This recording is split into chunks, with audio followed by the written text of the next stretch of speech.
Hello বন্ধুরা, আসসালামু আলাইকুম। আশা করি সবাই ভালো আছেন। আমিও ভালো আছি। আজকে আমি সকালবেলা ঘুমের থেকে উঠে আমাদের বাড়ির ছাদে উঠলাম। উঠার পর দেখলাম ওয়েদারটা খুব ভালো, পরিবেশটা অনেক সুন্দর। তার আশেপাশে দেখলাম আম গাছে আম ঝুলে রয়েছে। তা আম এখনও বড় হয়নি, অবশ্য ছোট ছোট রয়েছে। আরও কয়েক মাস লাগবে আমগুলি বড় হতে। তো আমগুলি বড় হয়ে যাবে, তারপরে বুঝতেই পারছেন কি করব, খাওয়া শুরু করে দিব। এখনও ছোট দেখে খাইতে পারিনি আমগুলো, আর রোজার সময় তো তাই। আর পাশের বাড়ির দেখি বেল গাছে বেল পাইকা রয়েছে, কেউ বেল খাওয়ার লোক নাই। আর যদি এটা আমাদের ঢাকা বা অন্য কোনো জায়গা হতো তাহলে এতদিনে বেল সব গায়েব করে ফেলতো।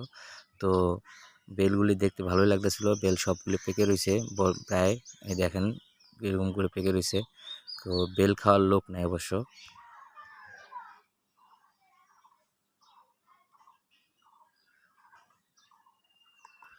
তো সকালবেলা ঘুমের থেকে উঠে আম্মু বলতেছিল এই পুকুরে পানি দেওয়া হয়েছে, দেখ কতটুকু পানি দিছে।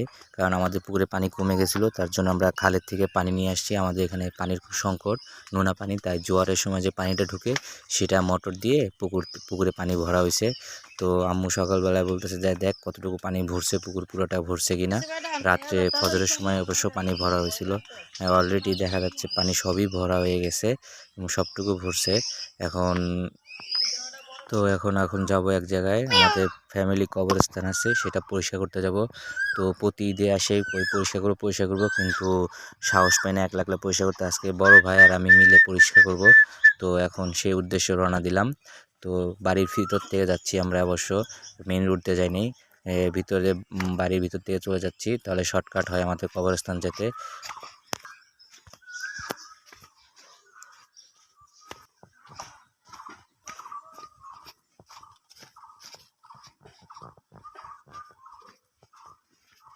অলরেডি আমরা চলে আসছি, কাছাকাছি চলে আসছি আমাদের কবরস্থান। এটা আমার সাথে ফ্যামিলি কবরস্থান।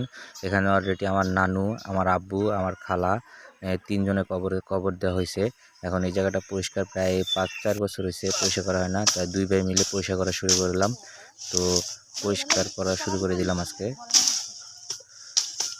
তো ভয়ই লাগতেছিল কবরস্থানে একলা একলা দুজন মিলে পরিষ্কার করতে, সাপ মাপ আছে কিনা। তো আল্লাহ আল্লাহ করে কাজ শুরু করলাম দুই ভাই। অবশ্য আমি এবার ভয় পাই, কিন্তু আমার ভাই থাকার কারণে আমি একটু সাহস পেয়ে কবরস্থানটা হাত দিলাম, আজকে পরিষ্কার করতেছি।